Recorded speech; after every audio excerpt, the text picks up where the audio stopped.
Children we were doing formation of democratic government, उसमें हमने यहाँ तक कर लिया था. We had to start from universal adult franchise, but before starting universal adult franchise हम न्यू वर्ड्स करेंगे. ओके, सबसे पहला न्यू वर्ड क्या है? Parliament. A house in which elected representatives of general election formulate laws. Formulate का मतलब वो बनाते हैं वहाँ पे लॉज. सो एक हाउस जहाँ पे इलेक्टेड रिप्रेजेंटेटिव्स, और इन रिप्रेजेंटेटिव्स को इलेक्ट किसने करा होता है? People of the country. Okay, of general election formulate laws. तो पार्लियामेंट एक वो हाउस है जहाँ पे elected representatives general of the general election, मतलब जनरल इलेक्शन से जो इलेक्ट करे गए रिप्रेजेंटेटिव्स वो लॉज बनाते हैं. State assembly and assembly located in a state. जो असेंबली स्टेट के अंदर लोकेटेड है लेजिस्लेचर की, उसको बनाते हैं state assembly. What is a franchise? Legal right to vote in an election of a country. जो लीगल राइट है वोट करने का इलेक्शंस में एक कंट्री के अंदर, उसको बोला जाता है franchise. Now absolute majority, more than required number of members of parliament और लेजिस्लेटिव असेंबली. तो एब्सोल्यूट मेजॉरिटी क्या है? जो एक रिक्वायर्ड मेंबर्स होते हैं पार्लियामेंट में, उससे ज़्यादा मेंबर्स हैं ए पार्लियामेंट या लेजिस्लेटिव असेंबली में, उसको बुलाते हैं एब्सोल्यूट मेजॉरिटी. कि अगर मान लो हमें सिर्फ एक डिसीजन बनाना है, ठीक है, मैं क्लास में हूँ एंड मेरे को एक डिसीजन चाहिए. कुछ 75% लोग क्या कहते हैं कि ये काम होना चाहिए, और 25% मना कर देते हैं कि ये काम नहीं होना चाहिए. तो मेजॉरिटी किसकी हुई? 75% लोगों की. ठीक है, अब एब्सोल्यूट मेजॉरिटी क्या होगी? एब्सोल्यूट मेजॉरिटी तब होगी जब सिर्फ 60% रिक्वायर्ड हो मेरे को एक डिसीजन लेना है. अगर 60% हाँ या ना में जवाब देते हैं, जिन्होंने भी वो चीज़ बोली होगी मैं उनके साथ जाऊंगी, वही डिसीजन माना जाएगा.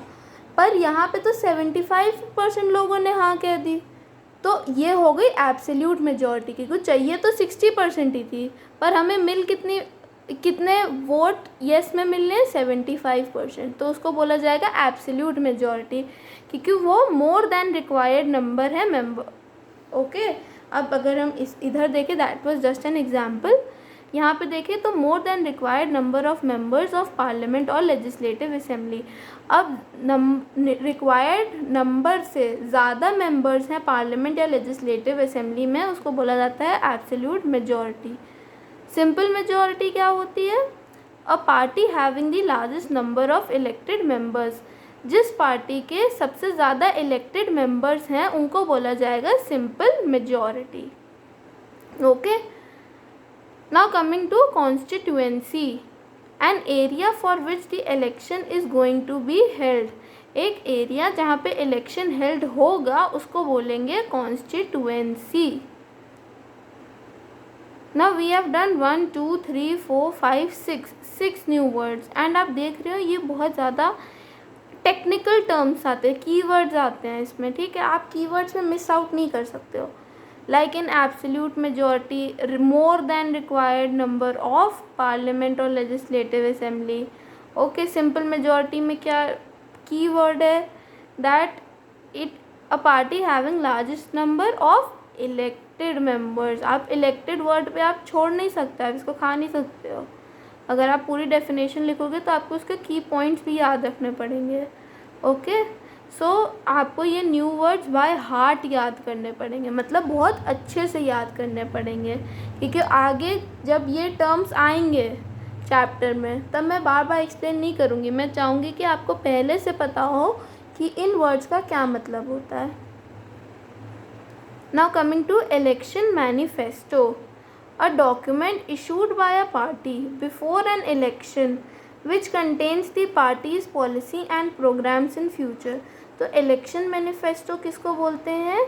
एक डॉक्यूमेंट जो एक पार्टी, पॉलिटिकल पार्टी इशू करती है इलेक्शन से पहले, जिसमें सारी पार्टी की पॉलिसीज़ और प्रोग्राम्स लिखे होते हैं फ्यूचर के लिए, उसको बोला जाता है इलेक्शन मैनिफेस्टो। एक बार फिर से हम इलेक्शन मैनिफेस्टो करते हैं। एक डॉक्यूमेंट जो पॉलिटिकल पार्टी इशू करती है इलेक्शन से पहले, जिसमें उसकी सारी पार्टी की पॉलिसीज़ और प्रोग्राम्स लिखे होते हैं फ्यूचर के लिए, उसको बोलते हैं election manifesto. Returning officer, main official responsible for conducting election at the constituency level. Constituency का मतलब पता है कि हमें, कि जिस एरिया में इलेक्शन हेल्ड होगा उसको बोलते हैं कॉन्स्टिट्यूएंसी। तो रिटर्न ऑफिसर कौन है? जो ऑफिशियल, जो मेन ऑफिशियल रिस्पॉन्सिबल है कि जहाँ पे इलेक्शन हो रहा है उसको अच्छे से कंडक्ट कराया जाए कॉन्स्टिट्यूएंसी लेवल पर, उसको बोला जाता है returning officer. Mid term election, election held before completing the full 5 years term. अब हमें पता है कि 5 साल की ड्यूरेशन होती है, 5 साल बाद फिर इलेक्शन हेल्ड होते हैं, बट अगर बीच में या 5 year टर्म से पहले इलेक्शन हेल्ड हो रहे हैं तो उसको बोला जाता है mid term election. Elections held before the completing of full 5 year terms are known as mid-term elections. And if you have any doubt, चाहे वो पहली वाली वीडियो में हो चाहे वो इस वाली वीडियो में हो, you are free to ask, okay? और अगर आपको किसी पहले चैप्टर में भी डाउट हो तो you are free to ask, okay?